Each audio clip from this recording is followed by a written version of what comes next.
We're talking one of my all-time favorite Spider-Man runs, Gerry Conway. Gerry Conway, a lot of his run is done with Ross Andru and Gil Kane for the art. I want to make sure to get them mentioned early on. I feel they're a little underrated, underappreciated, but they are really phenomenal artists for that time, especially Ross Andru. I apologize if I'm not saying this name correctly. I could be wrong. This is very classic 70s Marvel Comics. It is easy to pick up any issue and know what's going on. With Gerry Conway, we've got Spider-Man still in college. We've got him hanging out with Gwen and Mary Jane, Flash, Harry. Really that whole dynamic that Stan Lee and John Romita Sr. set up, they're continuing on. Quick note, if you saw my video about Roy Thomas, he did 4 issues, 101 through 104. Then Stan Lee came back for a few issues. Gerry Conway's run starts at issue 111 or 110. I don't quite do the research. Right there. Most famously, he is known for the man who kills Gwen Stacy and then Norman Osborn. Definitely, it's the highlight of his run. I can't really sugarcoat that. It just is what it is. It changed the whole comic industry in many ways. It was one of the first times a love interest died, that Spider-Man wasn't there to actually save the day. Really kind of defines him as this hero who messes up. Some say he's partially responsible for her death, with Green Goblin throwing her off. He shoots the web, it says snap. So some debate there. But this is definitely a staple in Spider-Man's history. If you've never read these 2 issues, The Death of Gwen Stacy 121, 122, you have to read them. They are fantastic. You will not be disappointed in them. Kind of continuing on that story, even though it's about 15 issues later or so, there's Harry turning into the Green Goblin for the first time, and that's also very, very well done. It is a longer saga than you would expect, and he's only Goblin for these 2 issues, and then, you know, the knock on the head forgets something like that. It's been a little while since I've read them, but these are fantastic issues. A huge change to the whole mythology, because Norman's no longer around. He's dead. We'll get there. We'll get to that. And now you have Harry kind of starting that journey and having a story that really defines his character, even if it's only just introduced here. So this is another story arc of his that I would highly recommend. There are random issues, with this issue being one with Mindworm, and yeah, not a classic Spider-Man villain. He may have created Mindworm, I'm not sure, but you do get the occasional issue where it's just like a one-off, and quite a bit of them are one-offs. I think mostly you have at most a 2-part, but I think most of them are one-offs. So sometimes you get somebody like Mindworm, and then sometimes you get somebody like Scorpion. This was 2-part with Scorpion that I love. I love Scorpion, and that was a great issue. Mysterio returns. Mysterio's not in a whole lot of the early issues, so you do get a lot of the classic characters. You even have Dr. Octopus trying to marry Aunt May. That comes from this one. It's a little bit on the sillier side, and there is some silly stuff with Hammerhead in this and some of the gangster stuff that you might be like, why do you like this so much? But it's easy to get through. I think that the highlights of the run are definitely the highlights.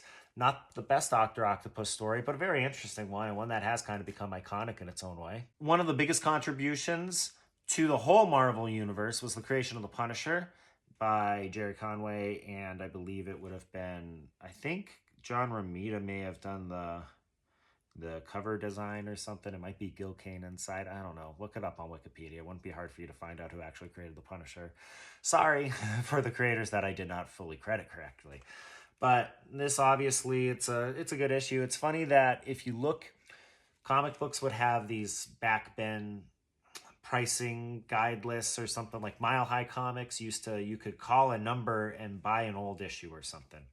And one of my friends loves to point out when the Punisher was like exploded in price, because for a while you could get a back issue of it pretty cheap. Now it's obviously quite hard, but that was probably one of the biggest contributions besides Gwen Stacy dying from this run, and what a contribution it has been.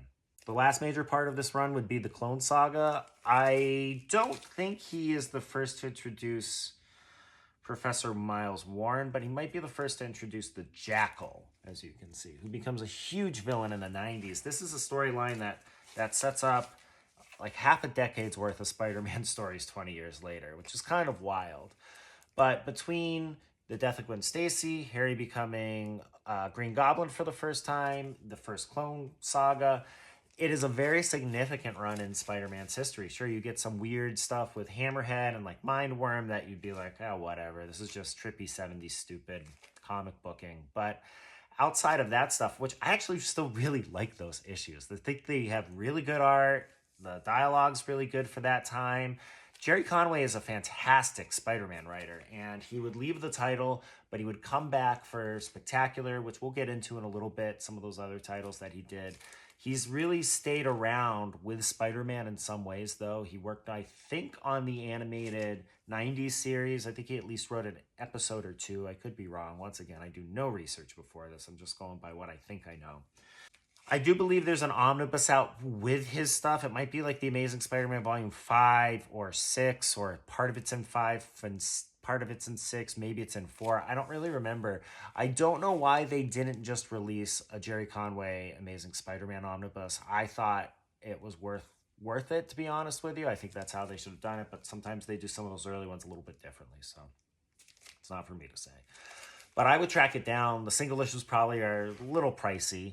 At least definitely like Death of Gwen, Punisher, maybe not so much the first Harry Green Goblin, but some of the other ones.